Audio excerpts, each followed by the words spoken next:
Inorbem, ça veut dire circulaire en latin. La Voie de l'Or, donc, c'est une association, loi de 1901, qui aura vocation à garantir que le poinçon qui sera apposé sur des bijoux justifiera que le bijou réalisé en 100% d'or recyclé à partir de bijoux anciens qui sont 18 carats.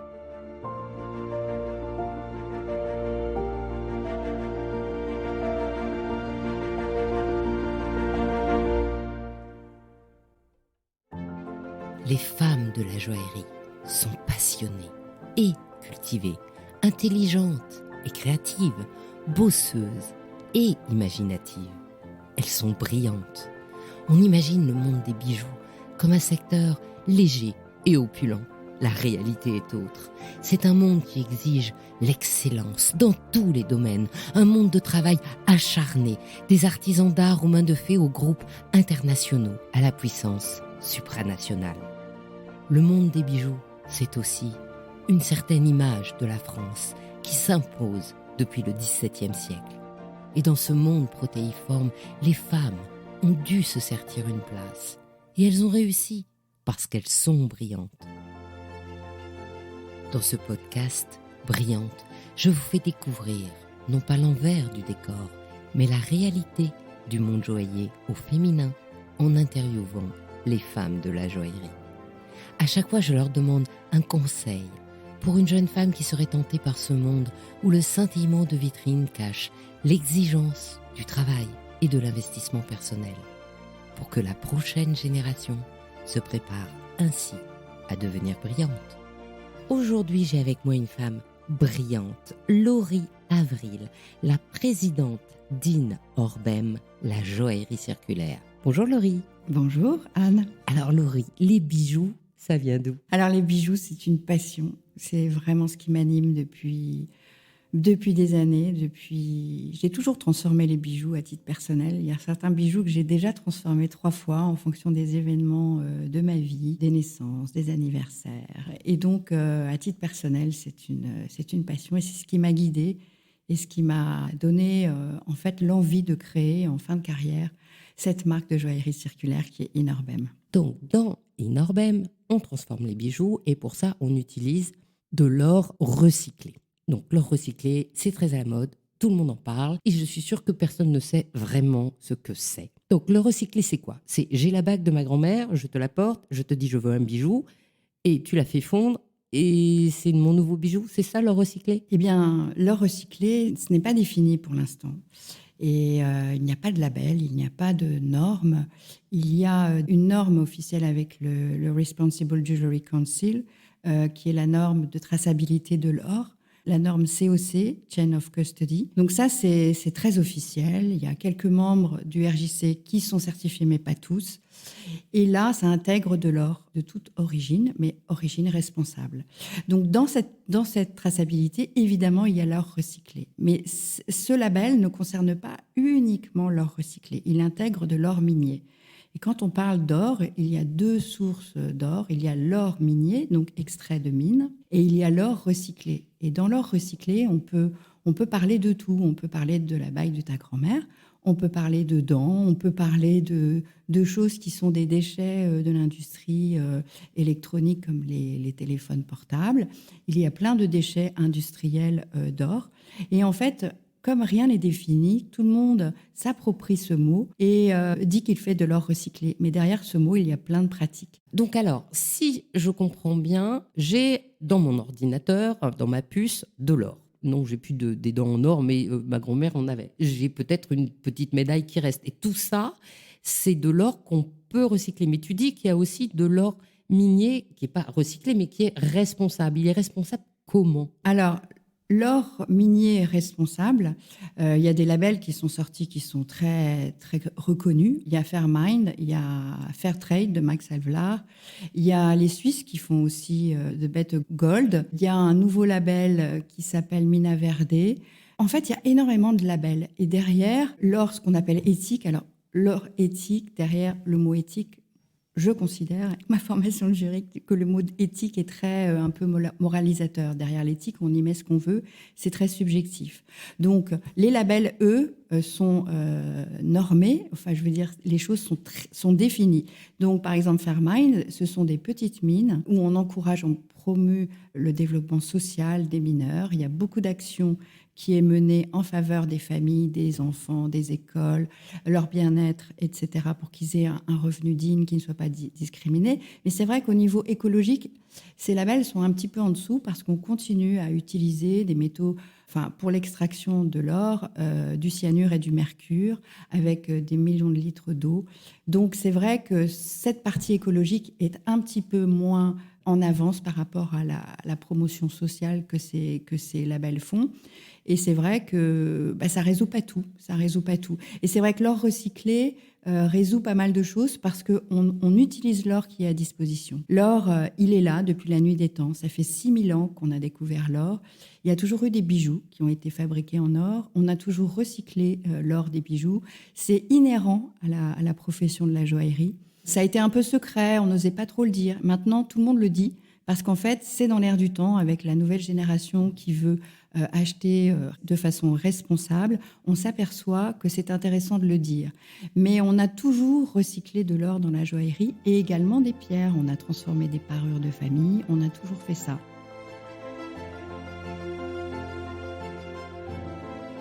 J'ai bien compris. Donc il y a le côté éthique. Le côté éthique, c'est je sors de l'or de la mine.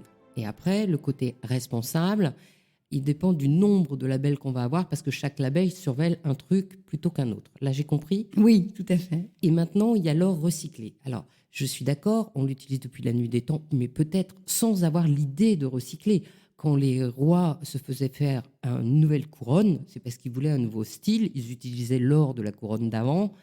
Ils n'appelaient pas ça du recyclage. C'était simplement vouloir avoir quelque chose à soi. Oui, oui, tout à fait. Mais ça a toujours été fait. Et on intègre dans les techniques de joaillerie beaucoup d'or recyclé. Déjà la limaille, déjà tous les déchets, parce que quand on fait une pièce, il y a beaucoup de rebuts et on les refond. Donc on a toujours fondu, refondu, réutilisé dans la joaillerie. Et donc en fait, cette idée de recyclage, en fait, c'est très nouveau dans l'esprit. Parce qu'on le faisait. On le faisait. Naturellement. Et maintenant, on communique. Avant, on ne communiquait pas. Et c'était un peu tabou, d'ailleurs. Il y a beaucoup de culture du secret, je trouve, dans cette profession que j'ai intégrée récemment. Donc, ça me donne un peu de recul et un peu une vision extérieure. Et je me dis que, il faut le dire. Et c'est ce que les consommateurs et les jeunes consommateurs attendent.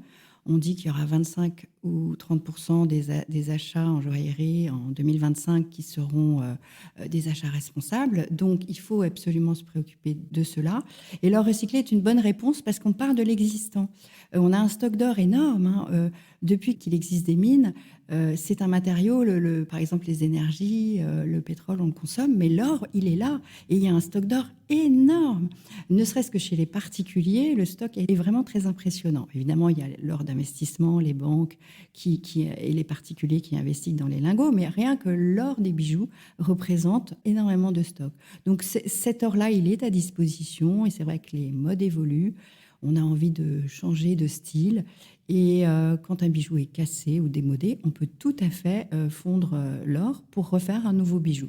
Alors, moi, ce que je ne comprends pas, c'est, tu me dis, il y a un stock d'or existant complètement dingue, d'accord? Donc, quand j'ai fait de l'économie, on m'a expliqué que c'est la rareté qui faisait augmenter le prix. Et là, le prix de l'or a été multiplié par 67%, je crois, en 3 ans. Et ben, pourquoi s'il n'est pas rare? Mais en fait, l'or est une valeur refuge. Et c'est complètement irrationnel. Et on l'a bien vu, là, l'once en dollars, avec le déclenchement de la guerre en Ukraine, a dépassé les 2000 dollars. Ça n'était pas arrivé. Et c'est vrai que c'est évidemment redescendu. Donc je pense que ça a vocation à redescendre parce que la guerre, c'est sûr, provoque des peurs et des angoisses. Et c'est vrai que l'or, un peu comme les diamants également, les diamants naturels, on prend son or sous le bras et son diamant ou ses bijoux et on se dit qu'on peut toujours aller n'importe où avec de l'or. Donc c'est un peu irrationnel. Mais c'est un achat qui n'est pas raisonnable sur le plan financier parce que quand on place son argent dans un monde financier, on a des intérêts et toute la finance repose sur les intérêts qui peuvent être même parfois négatifs. Et là, On n'a pas d'intérêt. Et simplement, on se dit que ça vaudra toujours quelque chose. Et d'ailleurs, récemment, on a vu que ça avait augmenté, finalement, de façon assez exponentielle. Et ça vient conforter cette valeur refuge que représente l'or. Et les particuliers aussi achètent beaucoup d'or et se disent que là, par exemple, avec la guerre en Ukraine, beaucoup d'achats d'or par des particuliers a été fait parce qu'ils se disent que s'ils doivent partir, c'est un peu irrationnel, mais c'est ça. Je pense que comme les taux d'intérêt vont baisser, je pense que ça va se tasser. Mais cette augmentation que l'on vit depuis des années, moi j'ai lancé énormément en 2017 et ça a augmenté de façon incroyable. Comme tu le disais, moi c'est 60%. Et c'est vrai que ça m'a aussi amené à reconsidérer comment on traitait l'or dans les projets. Et c'est vrai que les particuliers qui viennent avec de l'or, eh bien du coup, les budgets sont plus raisonnables parce qu'on intègre une partie qui vous coûte très cher, l'or 18 carats.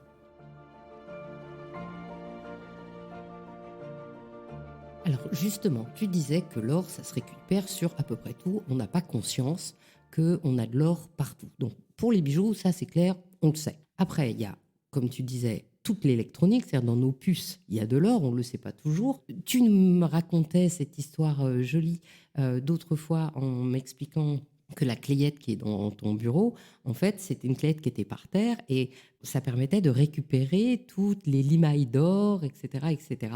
Donc, l'idée, c'est récupérer de l'or. Comment on la récupère? Est-ce qu'on la récupère que des bijoux? Est-ce qu'on la récupère dans les puces, par exemple? C'est une vraie industrie, il y a des affineurs et c'est vraiment très, très, très encadré. L'État, bien sûr, contrôle tout ça parce que c'est très réglementé, l'usage de l'or. On doit l'affiner, on doit y mettre des alliages. Et quand on récupère de l'or comme ça pour le recycler, il doit être traité, il doit être purifié. On enlève ces alliages parce qu'il peut se retrouver certains alliages qui ne sont pas dans les alliages courants. Tu veux dire la différence entre l'or 18 carats, 24 carats et l'or pur, c'est ça Voilà, les alliages. exactement. Mais il y a aussi pour faire des soudures, par exemple, il y a certains artisans qui utilisent de l'étain. Donc, ce sont des matériaux qui ne sont pas dans les alliages classiques des 25% autorisés pour faire de l'or 18 carats. Donc, il y a toute une opération de purification qui est faite par des industriels. Donc, c'est pour ça qu'il y a cette norme cette norme de traçabilité qui a été lancée par le RJC. Donc, c'est le COC, le Chain of Custody, qui trace l'or et l'origine. À chaque étape, il y a un document et une certification que ça provient bien de telle origine. Et cet or dont tu parles, c'est de l'or que joaillerie ou industriel? C'est de l'or industriel parce qu'il y a beaucoup d'utilisation pour l'or en dehors de la joaillerie. Ces affineurs sont des industriels et ils ont dans leurs clients des joailliers, mais ils ont des industriels qui fabriquent également des produits où on a besoin d'or. Et s'ils veulent une traçabilité responsable, ils vont uniquement et en priorité chez les industriels qui sont certifiés COC. Donc il y a quand même des efforts qui sont faits pour cette traçabilité, mais c'est vrai que ce n'est pas 100% recyclé. Donc il y a des industriels comme par exemple en Suisse Johnson Matthey qui moi m'intéressent parce qu'ils sont allés au-delà des recommandations du RJC. C'est vrai que le RJC il a beaucoup d'influence sur tout ce qui est social, mais sur l'environnement, c'est un peu moins développé. Donc là, Johnson Matthey, par exemple, ils ont un or qu'ils appellent recyclé, et donc ils le disent officiellement et ils l'affinent. Ça vient des déchets de l'électronique et de tous les bijoux de particuliers. Et donc, en fait, quand on achète cet or recyclé chez eux, on est sûr que c'est vraiment 100% de l'or recyclé. Ça, c'est pour des projets un peu industriels qu'on a besoin d'or en grande quantité. On va chez un affineur. Pour les joailliers indépendants, recycler d'or, on peut effectivement se fournir chez un fournisseur, un affineur qui garantit 100% recyclé. Et je pense que ça va se développer dans l'avenir et il va falloir que les Français s'y mettent. Sinon, concrètement, pour les joailliers indépendants, on peut prendre de l'or de bijoux qui est poinçonné avec la tête d'aigle. Donc, on est certain que c'est du 18 carats.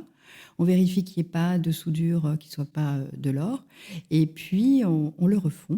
On le retraite. Pour des projets simples qui ne nécessitent pas une cire, on peut réaliser une plaque ou tirer un fil et faire des modèles qui peuvent être façonnés à partir d'une plaque ou d'un fil. Et là, on est certain que l'or que l'on vient de fondre, il se retrouve dans le bijou que l'on vient de fabriquer. Ah, c'est vrai que l'or, c'est un matériau précieux, donc même dans les ateliers, on le récupérait. Oui, alors on l'a toujours récupéré. Les déchets sont stockés et on le refond. On a besoin d'or, ne serait-ce que pour faire des sousures, ce qu'on appelle les petits paillons. Autrefois, dans les ateliers, il y avait au sol ce qu'on appelle des clayettes. Donc, c'est des petits carrés de bois, en fait, avec des trous qui permettent de marcher dessus. Et en fait, la limaille, quand l'or est travaillé, se disperse dans l'air et tombe au sol. En marchant sur ces clayettes, on n'emmène pas d'or sur nos chaussures. Donc, une fois par an ou 2 fois par an, ça dépend, ils enlèvent ces clayettes, ils balayent et ils donnent cette poussière qu'ils récupèrent, qui contient quand même un pourcentage non négligeable d'or. Et donc, chaque atelier, encore maintenant, le fait. Moi, les ateliers avec lesquels je travaille à Paris le font. Ce n'est pas un volume très important, mais ça a toujours été fait. Donc ça prouve que l'idée de recycler de l'or, c'est à tous les niveaux. Hein, que ce soit le petit atelier avec la poussière d'or par terre, que ce soit les joailliers qui font de la transformation, ou les grands joailliers à qui les rois donnent leur couronne pour leur faire une nouvelle, ou que ce soit au niveau aujourd'hui industriel, où on utilise, comme tu expliquais, l'or très souvent et de manière très... Mais tout le monde. pour les petits ateliers, Oui. par exemple, leur poussière, ils la donnent à un fondeur parce qu'ils ne peuvent pas l'affiner, la purifier et extraire les impuretés. Ce qu'ils recyclent très, très couramment, c'est l'or 18 carats. Et c'est pour ça que quand on leur amène des pièces en 9 carats ou 14 carats, ils ne les prennent pas parce qu'ils ne veulent pas, en quelque sorte, venir insérer des éléments et des alliages qui vont venir fausser le titrage. Parce qu'après, la pièce qu'ils réalisent, ils vont aller à la douane et ils vont faire poinçonner leur pièce. Et la pièce va être testée sur la pierre de touche à la douane et poinçonnée avec le titrage 18 carats qui est la tête d'aigle. Donc, pour pouvoir avoir la garantie que c'est bien du 18 carats, les ateliers, pour les projets de joailliers indépendants, travaillent avec de l'or 18 carats exclusivement. Et donc, ce que je comprends, c'est que il y a cette volonté de recycler l'or, d'accord. Mais après, il y a l'idée de recycler de l'or qui se ressemble. C'est-à-dire que je donne un exemple tout simple. J'ai une bague de ma grand-mère, elle est donc en or rose. Et bien sûr, j'en veux une en or jaune. Donc, je vais te donner l'or. Et donc, cet or, tu vas l'amener chez un fondeur et il va te faire un équivalent, c'est ça? Non, en fait, quand les personnes ont un or 18 carats qui n'est pas de la couleur qu'ils souhaitent, en fait, on intègre en compte poids, ils donnent cet or qui intéresse l'atelier, parce que les ateliers sont toujours intéressés pour avoir de l'or blanc, de l'or rose, pour avoir leur petit stock pour travailler. Et ils vont réaliser la pièce en or, qui sera de l'or recyclé, parce que par exemple, si on amène de l'or rose et qu'on veut une pièce en or jaune, bah, la pièce va être réalisée avec de l'or recyclé jaune. Tout ça sous réserve que la pièce puisse être réalisée avec ce que je t'expliquais tout à l'heure, soit une plaque, soit un fil. À partir du moment où on va réaliser une pièce avec la technique de la cire perdue, avec une cire, et qu'on va aller la porter à un fondeur, on va pouvoir lui amener l'équivalent poids en or. Il va donner à la fin de la chaîne de production la pièce réalisée en matériaux précieux, donc en or, la couleur que l'on souhaite, mais on n'aura pas l'or qu'on a amené dans la pièce réalisée, parce que le fondeur, lui, il affine, il trie, il refait ses alliages pour avoir un or qui est, selon ses critères à lui, le plus performant pour approcher le titre officiel de 18 carats. Tu dis ces critères à lui, mais en fait, c'est les critères définis par l'État. Hein. Bien sûr. L'or 18 carats, c'est 18 oui, carats. Mais par exemple, il y a les fondeurs... par exemple, si je veux de l'or vert, ça va changer, c'est ça? Voilà, bien sûr, parce que les alliages, chaque fondeur réalise ses propres alliages avec ses pourcentages. Et il y en a, par exemple, je donne l'exemple de fondeurs qui réalisent de l'or blanc en mettant plus de palladium pour avoir plus de solidité, d'autres qui vont privilégier plus l'argent. Enfin bon, chacun a ça. Mais c'est vrai que c'est assez courant et on sait... c'est quand même normé, le 18 carats, c'est 18 carats. Mais oui, mais 18 carats, c'est 25% d'alliage. Mais dans ces 25% d'alliage, les fondeurs ont leur recette. Mais c'est vrai que globalement, on sait ce qui marche bien, ce qui rend cette solidité. Parce que pourquoi les bijoux sont faits en or 18 carats? C'est parce que l'or 24 carats, il est très mou. Et donc, oui, on m'a dit qu'avec 1 gramme, on faisait 1 kilomètre. Voilà. Et on peut pas, pour un bijou, on peut pas, ça va se tordre très vite et on peut pas le travailler. C'est pour ça qu'on a pris l'habitude d'y ajouter 25% d'alliage. Donc, ça peut être du platine, ça peut être de l'argent, ça peut être du cuivre pour l'or rose ou pour l'or rouge. Et on va, par exemple, là, j'ai même vu qu'il y avait de l'or violet avec de l'aluminium. On peut mettre en alliage un peu ce qu'on veut et chaque fondeur a ses techniques. Et ses recettes secrètes.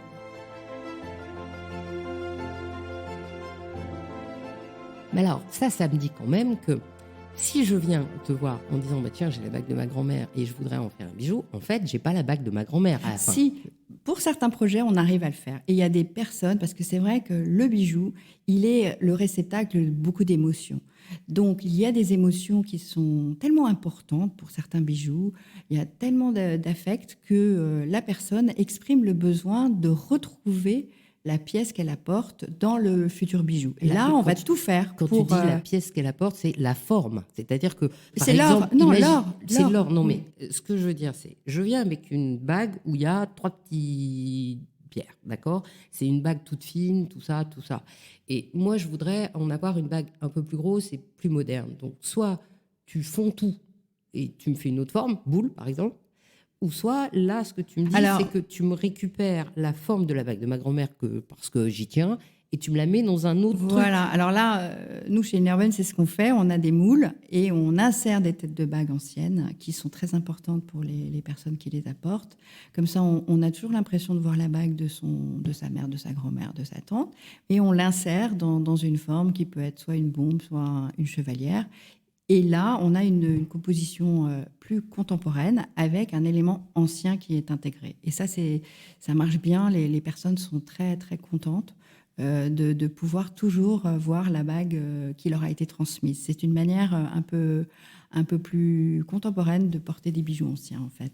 Dans cette démarche, non seulement il y a mon or recyclé de la bague de ma grand-mère, il y a l'or recyclé par ailleurs que tu utilises pour faire ma forme moderne dans laquelle est la bague de ma grand-mère, pour faire ma bague à moi. Et là-dessus, tu récupères aussi le reste. Parce que si je me souviens bien, quand tu as appelé ta joaillerie Inorben, c'était de parler de circulaire dans la globalité. Il y avait les pierres aussi. Oui. Alors, Inorbem, ça veut dire circulaire en latin.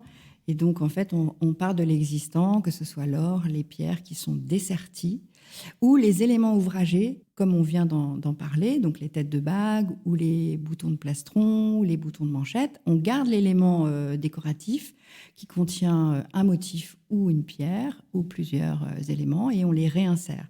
Donc, il y a trois approches, et il peut y avoir certains bijoux où on a ces 3 approches qui sont cumulées. Dans le même bijou. Dans le même bijou. Et puis, dans certains, il n'y aura que l'or. Et puis, dans un autre, il n'y aura qu'un élément ancien.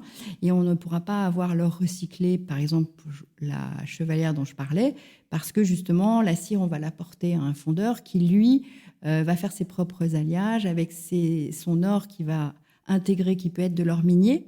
Et on ne sait pas d'où vient cet or, si c'est un or responsable ou autre. Mais ce n'est pas grave, parce que nous, on l'a apporté un poids équivalent en or et même supérieur, puisque les fondeurs prennent plus d'or qu'ils n'en ont besoin parce qu'ils ont de la perte.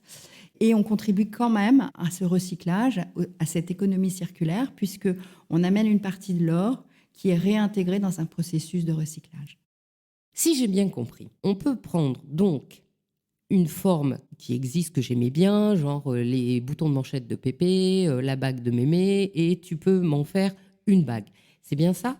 Oui, on peut en faire une bague, un collier, en fait, en fonction des envies des personnes. C'est très varié. Ça peut être un collier, ça peut être un bracelet. Je fais beaucoup de bracelets de joncs ouverts sur le poignet avec des éléments de boutons de plastron, de boutons de manchette ou d'épingles à cravate. Également des colliers, parce que les épingles à cravate, c'est une petite tête avec un petit motif travaillé. Il peut y avoir une pierre, une perle. Donc ça s'y prête très bien pour les colliers. Et on peut aussi réinsérer tout ça dans une bague. Et la personne détermine un peu ce qu'elle aime. Les grosses bagues, on fait une chevalière. Les petites bagues, on fait des bagues toutes fines avec un anneau. Parce que c'est vrai que la nouvelle génération, les trentenaires, ils aiment beaucoup les petites bagues assez fines, assez délicates. C'est parce qu'ils les empilent, donc t'en fais plusieurs. Voilà. Donc on amène un collier, on a plusieurs bagues. Mais et par plusieurs exemple, moi, je bracelets. déconstruis beaucoup les marguerites des femmes d'une 50aine d'années qui ont eu en bague de fiançailles des marguerites et qui s'affranchissent de cette bague qu'elle ne porte plus. Et avec tous les petits diamants, souvent c'était des petits diamants en pétales, eh bien on fait des bagues avec un diamant Certiclo. On fait des bagues et on peut en mettre 1, 2, 3, 4, 5. Et on utilise la pierre centrale pour faire un autre projet. Donc ça, on arrive à le faire à partir d'une marguerite.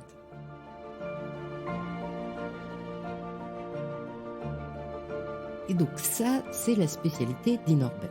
Donc on prend des projets, on les refait. Et ce qui est spécial chez toi, chez Inorbem par rapport aux autres, c'est que tu peux avoir des modèles, comme tu parles de chevalière, ce qui fait que tu fais une économie d'échelle et surtout, on a, comme j'expliquerai au micro tout à l'heure, une forme moderne dans laquelle on a le vrai bijou d'autrefois qu'on peut reconnaître si on y tient vraiment très très fort. Quand on parle d'or recyclé, tu nous as bien expliqué qu'il y avait au niveau industriel les affineurs, tu nous as bien expliqué que au niveau des joailliers, il y avait les fondeurs. C'est donc 2 corps de métier, j'allais dire, à sensibiliser dans cette démarche. Oui, bien sûr, tout à fait. Et puis les ateliers, qui sont des ateliers aussi à taille plus importante.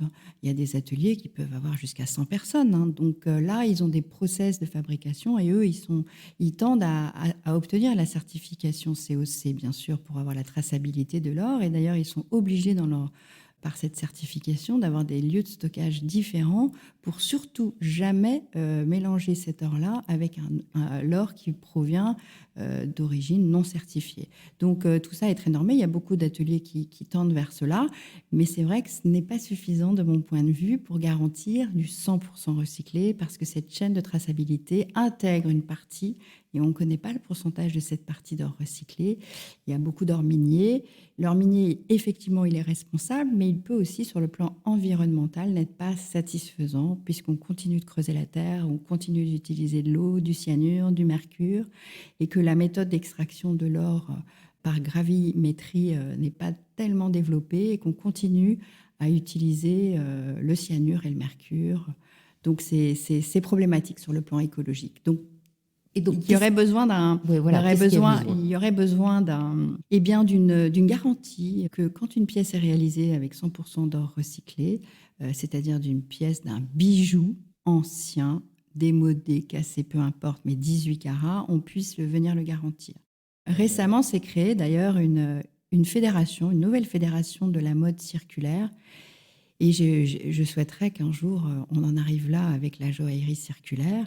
En tout cas, avant cette étape, qui, de mon point de vue, devrait arriver dans les prochaines années, pour les projets de marques de joaillerie indépendantes, j'ai eu l'idée de créer un poinçon avec 2 lettres, un petit poinçon qui serait constitué de 2 lettres, le V et le O, le V étant dans le O, qui serait apposé sur le bijou en or recyclé 100%, à côté du poinçon de maître et à côté du poinçon de titrage de 18 carats qui est l'aigle.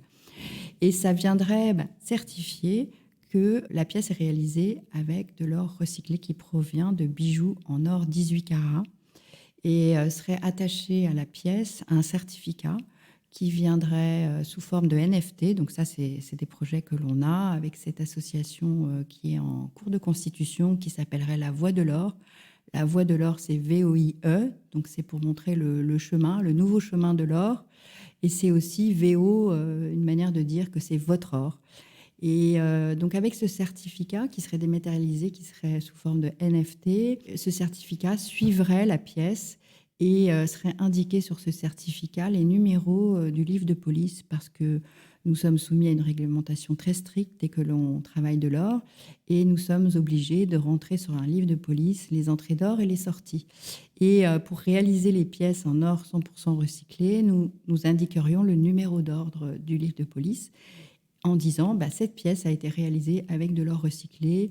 Par exemple, récemment, j'ai réalisé 3 bagues avec des diamants d'une broche ancienne qui contenaient leur certiclo, et j'ai fait réaliser ces 3 joncs avec un petit footballeur en or 18 carats que j'avais acheté, qui ne me parlait pas beaucoup, et on l'a fait fondre, ce footballeur en or, et on a fait réaliser 3 anneaux qui sont venus. Donc, quand je vais proposer ces 3 pièces, je vais pouvoir dire elles sont en or recyclé, et en apposant ce poinçon, je vais pouvoir le justifier. Donc, c'est une façon simple, accessible, et qui va tranquilliser le consommateur qui Alors c'est vrai que pour le développement durable des matériaux, il y a 3 tiers. Il y a un tiers, tout ce qui est réglementation, le GIEC, la Commission européenne, tout le monde vient nous dire ce qu'il faut faire. C'est vrai qu'en matière de joaillerie, ils n'ont pas beaucoup d'idées, ce n'est pas leur priorité, on les comprend. Il y a un tiers, les privés, les entreprises. Donc nous, dans la joaillerie, il y a le RJC qui est très actif, beaucoup d'associations à but non lucratif. Et les entreprises, bien sûr, qui se mobilisent. Et tout le monde commence à parler de leur recyclé ou de leur éthique ou de leur responsable. Et la troisième partie, c'est le consommateur. Et là, la demande va venir de plus en plus du consommateur qui va vouloir acquérir des pièces qui sont en or recyclé et qui va vouloir comprendre comment cet or est recyclé. On fait un appel, c'est ça? Oui, on fait un appel à membres, un membre pour tous les jeunes créateurs, jeunes ou pas jeunes d'ailleurs, parce que moi, je ne suis pas si jeune que ça, mais en fait, on les marques indépendantes qui ont cette pratique de fondre, pour certains modèles, de l'or avec des bijoux qui sont titrés 18 carats et qui refaçonnent des nouvelles pièces. Donc ça c'est un appel pour que ces marques puissent utiliser ce poinçon et pouvoir donner de la garantie à leurs clients. Pour l'instant, c'est une association de loi de 1901, la Voix de l'or, avec Inorbem évidemment comme membre fondateur, mais j'appelle de mes voeux évidemment d'autres marques à me rejoindre. Nous sommes en train de rédiger les statuts. La marque a été déposée, le petit VO vient d'être déposé au nom de l'association en cours de constitution. La marque également Voix de l'or a été déposée. Donc voilà, c'est un appel à nous rejoindre dans cette association. Pour avoir cette idée-là, tu n'étais pas avocate avant? Si, j'ai une formation d'avocate. Donc en fait, j'ai créé Inorbem à 54 ans en ayant eu un parcours de directeur juridique dans le luxe et puis d'avocat pendant 20 ans. Et ce qui m'a passionnée, c'est de me dire, la fin de carrière, je veux la mettre au service du développement durable, et j'ai appliqué le recyclage, l'envie d'appliquer le recyclage à la joaillerie. Donc, c'est comme ça qu'est née l'idée d'Inorbem. Et c'est vrai que toutes ces matières un peu juridiques, ces normes, ces chartes, j'ai un peu de facilité à les lire et à comprendre les législations et ce qui se passe et comment ça fonctionne. Et voilà. Donc, c'est pour ça que j'ai eu l'idée de créer cette association à but non lucratif, la Voix de l'or. Alors, dernière question, c'est la question que je pose à tout le monde. Quel conseil tu donnerais à une jeune femme aujourd'hui qui, comme toi, voudrait lancer sa marque? Et le conseil que je donnerais, pas forcément à une jeune femme, mais à toutes les femmes, à tous les âges, c'est de croire en soi. Parce que quand on a une idée, souvent ça reste à l'état brut et on n'ose pas. Il faut y aller, il faut se lancer, il faut croire et il faut beaucoup de détermination. Il ne faut pas mollir dès qu'on est face à une difficulté. Il faut prendre son temps et toujours aller dans le même sens. Moi, pour ma part, à 54 ans, j'ai eu l'idée donc de lancer Inorbem, la joaillerie circulaire. C'était ambitieux, c'était atypique parce qu'à 54 ans, à l'heure de tous les start-upers qui ont une trentaine d'années, c'est vrai qu'il fallait avoir du cran. Mais il faut continuer. Il y a pas les. T'as repris des études? J'ai repris des études. Là, je suis en formation de gémologie pour être gémologue, parce que c'est très important pour moi d'identifier les pierres quand les personnes viennent avec des bijoux. Et l'entrepreneuriat, c'est avoir une vision. Et cette vision, pour défendre la planète, l'économie durable, elle n'est pas réservée aux jeunes. Et nous aussi, on a une conscience des choses et de ce qu'il faut faire. Et la maturité nous donne beaucoup de sagesse. Et on avance tranquillement et sereinement. Et avec de l'expérience en plus, puisque toi, ça te permet de carrément déposer les statuts de Voix de l'or. Oui, la Voix de l'or, donc c'est une association, loi de 1901, qui aura vocation à garantir que le poinçon qui sera apposé sur des bijoux justifiera que le bijou est réalisé en 100% d'or recyclé à partir de bijoux anciens qui sont 18 carats. On ne va pas se lancer dans le recyclage d'or 9 ou 14 carats parce que c'est plus compliqué, mais déjà se concentrer sur le recyclage de l'or 18 carats à partir de bijoux et non pas de déchets industriels, parce que là, on fait de la joaillerie et les artisans avec lesquels je travaille sont des personnes qui travaillent seules dans leur atelier et on a besoin d'être rassurés par le matériau qu'on travaille. Donc, ça sera toujours de l'or 18 carats provenant de bijoux. Donc, si je résume, 1, le conseil à une femme, c'est d'oser. 2, d'entreprendre, de ne pas avoir peur d'entreprendre sur le tard et que toute l'expérience que tu as eue te permette non seulement de lancer Inorbem, qui est donc de la joaillerie circulaire, mais aussi l'association La Voie de l'Or, pour que tout le monde puisse garantir au client le fait que son bijou, il est réalisé dans de l'or recyclé 18 carats. C'est ça? Exactement. Alors, il faut y croire, il faut être déterminé, il ne faut pas faillir dans ses objectifs. Et je milite pour que l'or recyclé à partir de bijoux anciens 18 carats devienne la norme, devienne le plus possible une activité florissante pour le bien-être des consommateurs et pour le bien-être de notre planète.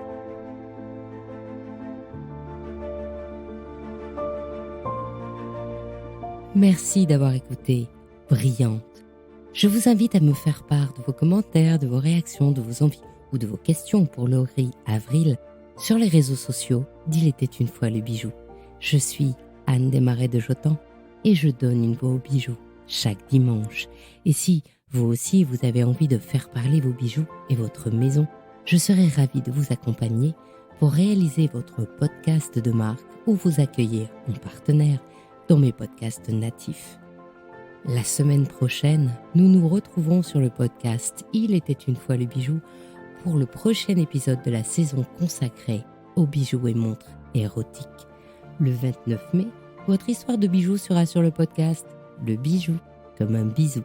Et notre prochain rendez-vous avec Brillante sera le 19 juin. Pour ne manquer aucun de nos rendez-vous du dimanche autour du bijou, abonnez-vous à chacun de ces 3 podcasts sur votre plateforme d'écoute préférée et encouragez-moi en partageant l'épisode sur vos réseaux sociaux. Si vous êtes sur Apple Podcasts, Spotify ou YouTube, mettez de jolis commentaires, des pouces, des étoiles et c'est ce qui permet de doper le référencement des podcasts. À dimanche prochain et soyez brillantes.